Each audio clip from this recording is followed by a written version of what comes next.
Question देखिए, first question देखिए, calculate the electric flux through a rectangular surface of dimension 20 centimeter into 10 centimeter placed with its positive normal making an angle of 30 degree with a uniform electric field of 10 volt per meter।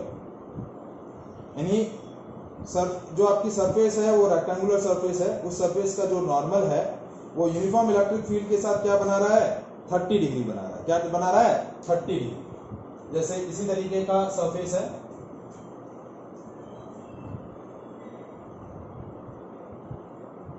ये है 20 centimetre और that is 10 centimetre, और ये इसका normal यानी N cap है, और N cap जो है वो यूनिफॉर्म इलेक्ट्रिक फील्ड के साथ क्या बना रहा है, 30 डिग्री बना रहा है। और इलेक्ट्रिक फील्ड इंटेंसिटी आपको दे रखी है 10 वोल्ट पर मीटर। तो आपको क्या पूछा है, calculate the electric flux through this surface. तो electric flux phi is EA cos theta. Electric field आपको दिया हुआ है 10 वोल्ट पर मीटर। एरिया रेक्टेंगुलर सरफेस है तो लेंथ इनटू ब्रेथ यानी 0.2 इनटू 0.1 यानी 0.02 मीटर स्क्वायर, ऐसा यूनिट लेनी है एरिया की, ठीक है। और थीटा आपको दिया हुआ है 30 degree.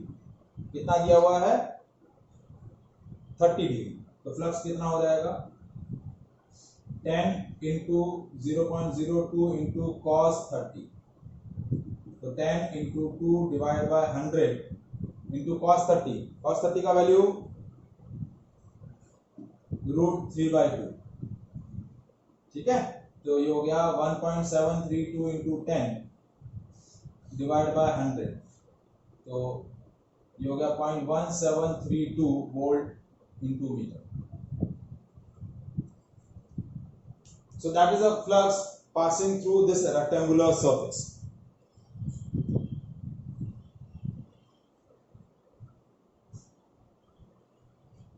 Is that clear?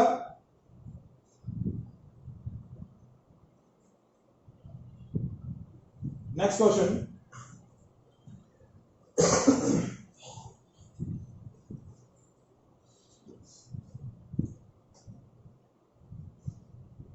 Find the electric flux through a cylindrical surface placed in a uniform electric field of intensity 20 volt per meter if the axis of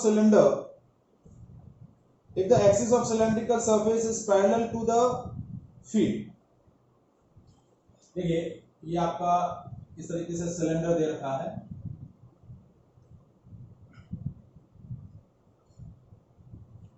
ठीक है, और इसको यूनिफॉर्म इलेक्ट्रिक फील्ड में place किया है, और electric field lines इस तरीके से पेनिट्रेट हो रही है इससे।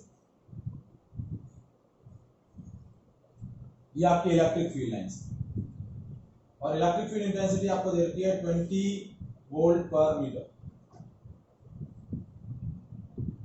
तो आपको कैलकुलेट करना है that how much flux passing through the cylindrical surface. अब देखिए सिलेंड्रिकल सरफेस में क्या होता है, ये दोनों सर्कुलर सरफेसेस हैं और ये दोनों लेटरल सरफेसेस हैं। टोटल आपके पास 4 सरफेसेस हैं। तो इन चारों सरफेसेस से कितना फ्लक्स पास हो रहा है that you have to calculate, ठीक है। तो जैसे मैंने इस सर्कुलर सरफेस का एरिया ए ले लिया और इसका एरिया ए ले लिया, ठीक है, और लेटरल सरफेस एरिया भी मैंने ए ले लिया। तो कैसे चेक करेंगे, अब इसका एरिया वेक्टर ये एन कैप, इस सरफेस का एरिया वेक्टर ये। तो पहले मैं फ्लक्स चेक कर लेता हूं, फ्लक्स थ्रू सर्कुलर सरफेसेस। ये वन सरफेस, सरफेस नंबर 2, तो फ्लक्स थ्रू सरफेस 1 क्या हुआ देखिए, that is EA cos 0 degree. 0 degree देखिए कैसे आया, क्योंकि एरिया वेक्टर और इलेक्ट्रिक फील्ड एक ही डायरेक्शन में, इलेक्ट्रिक फील्ड भी बाहर की तरफ है, एरिया वेक्टर भी बाहर की तरफ, तो दोनों पैरेलल हैं, तो फ्लक्स कितना आ गया EA। Now flux through the second surface, ये सेकंड सरफेस आपकी that is again EA cos theta. Now this time theta is 180 degree. 180 degree क्या है देखिए, इलेक्ट्रिक फील्ड ये रहा और एरिया वेक्टर, तो ये आपका 180 डिग्री। तो फ्लक्स कितना हो गया माइनस ई इंटू ए। अब ये दो लेटरल सरफेसेस हैं, ये सरफेस नंबर 3, ये सरफेस नंबर 4। अब इस सरफेस पर आपका इलेक्ट्रिक फील्ड तो ऐसा है और एरिया वेक्टर इस सरफेस का ऐसे, और ये इलेक्ट्रिक फील्ड और इस सरफेस का एरिया वेक्टर ऐसे परपेंडिकुलर। एरिया वेक्टर हमेशा सरफेस के परपेंडिकुलर होगा। तो देखिए यहाँ एंगल क्या बन रहा है 90 और यहाँ भी एंगल क्या बन रहा है 90। तो फ्लक्स थ्रू सरफेस 3 कितना हुआ ई ए कॉस 90, और कॉस 90 की वैल्यू क्या होती है 0। ये एंगल माइनस 90 हुआ क्योंकि हम कैसे जा रहे हैं क्लॉकवाइज जा रहे हैं, तो क्लॉकवाइज एंगल नेगेटिव होता है। तो कॉस 4 सरफेस से क्या हुआ E A cos minus 90, minus 90 cos minus 90 और cos 90 same 0।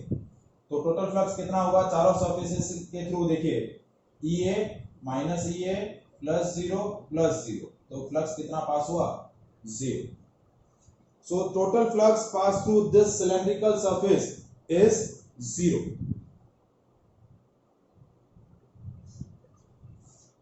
Is that clear?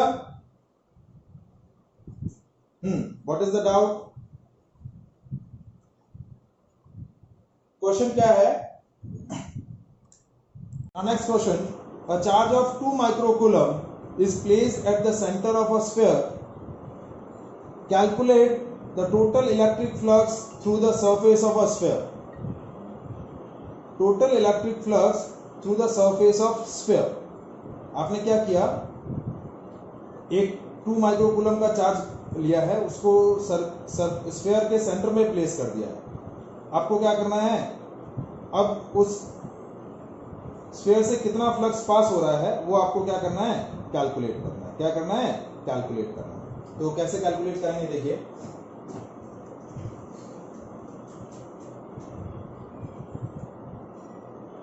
we are taking a sphere, ठीक है, एक स्फीयर ले लिया हमने, इसके सेंटर पर एक प्लस क्यू चार्ज प्लेस कर दिया।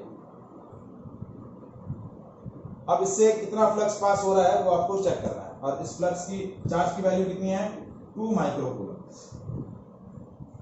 तो देखिए पॉजिटिव चार्ज है तो फील्ड लाइंस ऐसे रेडियली आउटवर्ड रहेंगी,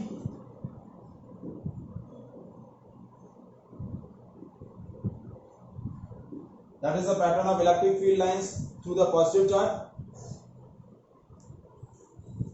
ठीक है। तो अब हमें क्या करना है, इस स्फीयर से कितना फ्लक्स पास हो रहा है वो कैलकुलेट करना है। तो अब ये आपकी सिमेट्रिक बॉडी है, तो we are selecting a small area. एक स्मॉल एरिया हमने सेलेक्ट किया जिसका मैंने सरफेस एरिया ले लिया डेल्टा ए। कितना ले लिया delta A. So first we calculate the flux passed through this smaller region. तो कितना होगा d phi e, d phi a is e into dA into cos theta। अब देखिए इस स्मॉलर रीजन के लिए एरिया वेक्टर कैसे आ रहा है, ये आपका स्मॉलर रीजन है, एरिया वेक्टर ये नॉर्मल टू द सरफेस। तो देखिए इलेक्ट्रिक फील्ड और एरिया वेक्टर क्या एंगल बना रहे हैं, इलेक्ट्रिक फील्ड और एरिया वेक्टर क्या एंगल बना रहे हैं 0 डिग्री। तो फ्लक्स कितना पास हुआ d phi e is equals to e dA cos 0। तो फ्लक्स कितना हुआ e dA। अब टोटल फ्लक्स कैलकुलेट करना है तो integration of e dA, e constant है तो d, क्योंकि पॉजिटिव चार्ज है तो पॉजिटिव चार्ज से पॉइंट चार्ज से इलेक्ट्रिक फील्ड क्या है कांस्टेंट पास होता है ये। अब स्फीयर का टोटल एरिया कितना हो जाएगा 4 पाई, रेडियस यदि r ले लेता हूं तो 4 पाई r स्क्वायर। तो ये फ्लक्स हो गया E इंटू 4 पाई r स्क्वायर।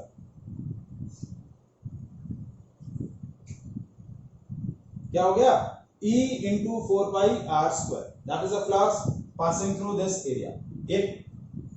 एक फ्लक्स का फॉर्मूला तो ये आ गया। अब यदि मैं ये पॉइंट चार्ज है तो पॉइंट चार्ज की वजह से इलेक्ट्रिक फील्ड क्या होता है, पॉइंट चार्ज की वजह से इलेक्ट्रिक फील्ड क्या होता है kq बाय r स्क्वायर, और इसको मल्टीप्लाई कर दूं 4 पाई r स्क्वायर से तो ये आर स्क्वायर से आर स्क्वायर कैंसिल हो गया और के की वैल्यू मैंने रख दी 4 पाई एप्सिलॉन नॉट, तो 4 पाई से 4 पाई भी कैंसिल हो गया, तो फ्लक्स की वैल्यू कितनी आई q by epsilon not. Flux कितना आया आपका q बाय एप्सिलॉन नॉट। तो आप फ्लक्स का ये वैल्यू भी लिख सकते हैं E into 4 pi are square, और यदि आपको देखिए टोटल फ्लक्स कितना हुआ q by epsilon naught, why the कितना हुआ एरिया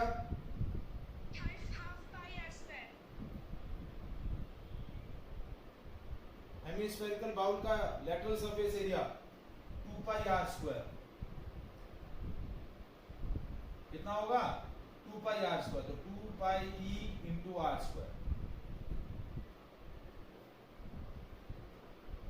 2 पाई आर स्क्वायर। देखिए ये हेमिस्फेरिकल बाउल जो रहता है ये इस तरीके से, तो ये lateral surface area 2 pi are square और ये area pi are square, total surface area होता है 3 पाई are square.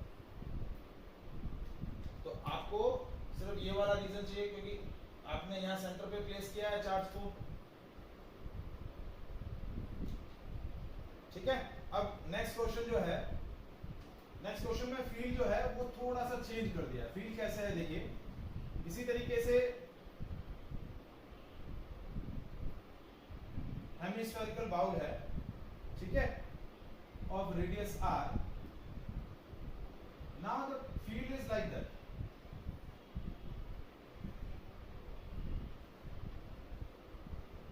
Field is not radially outward, field lines जो है इस तरीके से पास हो रही है। So now you calculate the flux passing through, now you calculate the flux passing through the area.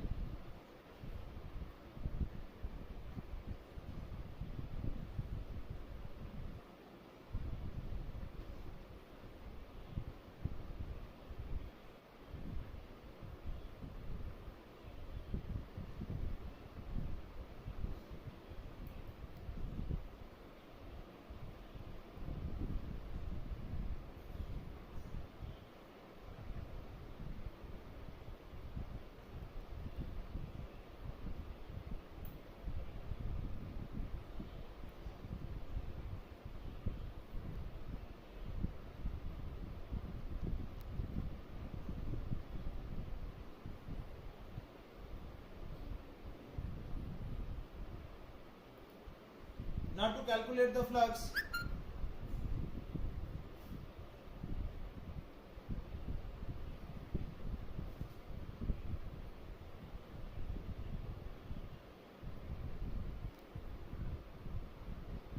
देखिए फील्ड लाइन कैसे हैं, इस तरीके से हैं इलेक्ट्रिक फील्ड लाइंस, जो पहले रेडियली पेनिट्रेट हो रही थी बाहर की तरफ, फील्ड लाइंस इस तरीके से। Now we select the this smaller region, यदि हम ये रीजन सेलेक्ट करें तो अब इसका एरिया वेक्टर देखिए, इस रीजन का एरिया वेक्टर ऐसे है, ये एन कैप, और इलेक्ट्रिक फील्ड और एरिया वेक्टर के बीच का एंगल 90 डिग्री नहीं है। नाउ इलेक्ट्रिक फील्ड और एरिया के बीच का एंगल थीटा हो जाएगा। देखिए किस तरीके से है, ये आपका इलेक्ट्रिक फील्ड है और ये आपका एरिया वेक्टर है, क्योंकि आपका एरिया इस तरीके से है, तो एरिया जो है, एरिया के परपेंडिकुलर जो वेक्टर होता है वो एरिया वेक्टर, तो this time your electric field and area vector making an angle theta. जो प्रीवियस केस में दोनों पैरेलल थे, क्योंकि प्रीवियस केस में आपका क्या लॉजिक था, देखिए इलेक्ट्रिक फील्ड किस तरीके से पास हो रहा था, ऐसे, और आपका एरिया वेक्टर भी कैसे था, इसी डायरेक्शन में, तो एन कैप और एरिया वेक्टर दोनों पैरेलल थे। अब इस आर्टिकल में क्या हुआ कि आपका इलेक्ट्रिक फील्ड ऐसे सीधा हो गया, इलेक्ट्रिक फील्ड लाइंस ऐसे हो गई, तो इलेक्ट्रिक फील्ड और एरिया वेक्टर अब क्या है, एक दूसरे के साथ थीटा एंगल पर इंक्लाइंड है। क्या है, थीटा एंगल पर इंक्लाइंड है। तो अब आपको क्या कैलकुलेट करना है, तो अब क्या करेंगे, इस एरिया का प्रोजेक्शन कैलकुलेट करेंगे। क्या कैलकुलेट करेंगे, प्रोजेक्शन। प्रोजेक्शन देखिए, अब आपका फ्लक्स कितना हुआ, स्मॉलर एरिया से D phi E is E D A cos theta, angle की वैल्यू टोटल फ्लक्स क्या हो जाएगा, phi E is equal to integration of D phi ई,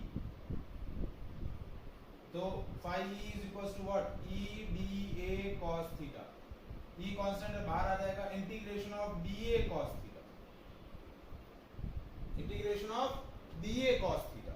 अब डी ए कॉस थीटा क्या है, the component of area, component of area perpendicular to the electric field, dA cos theta क्या है, component of area perpendicular to the electric field। देखिए ये वाला आपका जो कंपोनेंट, ये वाला जो एरिया है, ये आपका क्या हो गया, ये एरिया क्या हो जाएगा, dA cos theta। ये एरिया आपका dA था, इसका मैंने जो ये कंपोनेंट कैलकुलेट किया वो क्या हो गया, dA cos theta, क्या हो गया, dA cos theta। This is called horizontal projection। क्या बोला जाएगा, horizontal projection। मतलब इस एरिया का क्या किया मैंने, इस तरीके से horizontal projection कैलकुलेट, मतलब horizontal कंपोनेंट कैलकुलेट किया। तो अब इस कंपोनेंट का क्या करना है, मुझे इंटीग्रेशन करना है। तो टोटल एरिया आपका क्या होता है, 2 पाई आर स्क्वायर। तो ये हॉरिजॉन्टल प्रोजेक्शन कितना हो जाएगा, पाई आर स्क्वायर। तो टोटल फ्लक्स कितना हो जाएगा, E into pi are square. Pi are square क्यों लिया, क्योंकि ये रीजन जो है वो आपका सर्कुलर है। ये जो हॉरिजॉन्टल प्रोजेक्शन आया वो एक तरीके से क्या होगा, सर्कल होगा। तो ये हो जाएगा E into pi are square. So that is your total flux through the surface. Is it clear? ये चीज आई समझ में आपको? देखिए मैंने दोनों वैरायटी आपको डिस्कस करी कि किस अकॉर्डिंग आपका, हाँ जी, नाउ विजिबल, विजिबल है अभी?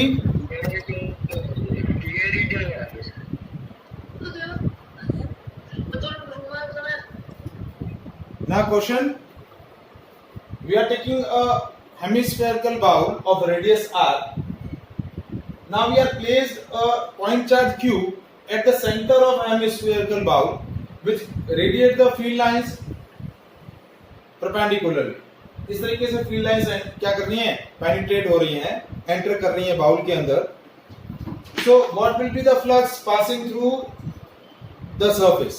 आपको कैलकुलेट करना है। So again कैलकुलेट करने के लिए we are choosing a small area. ये स्मॉल एरिया हमने चूज किया। First we calculate the flux passing through this smaller region of the area DA। तो फ्लक्स कितना हुआ, d phi e, that is E dA cos theta. अब देखिए ये जो एरिया है वो कितना एंगल बना रहा है, ये सरफेस एरिया है और ये आपका इलेक्ट्रिक फील्ड। तो एरिया वेक्टर और electric field are parallel, area vector and electric field are parallel. तो अगेन क्या हुआ, E dA cos 0। तो इलेक्ट्रिक फील्ड हुआ, इलेक्ट्रिक फ्लक्स हुआ E into DA। Total flux calculate करना है तो integration of that smaller electric flux, तो इंटीग्रेशन ऑफ E dA। तो ये E इंटू DA, E की वैल्यू इस बार आपको दे नहीं रखी है, इंटू अब इसका ये सर्कुलर रीजन है, एरिया कितना हो जाएगा, पाई आर स्क्वायर। तो क्या हो गया, pi E R square, that will be the flux. कितना हो गया, pi E R square, that is the value of flux. Sir एक बार रिपीट कर दीजिए। हाँ, क्या समझ में नहीं आ रहा ऋषभ? बिल्कुल भी नहीं आ रही है। हाँ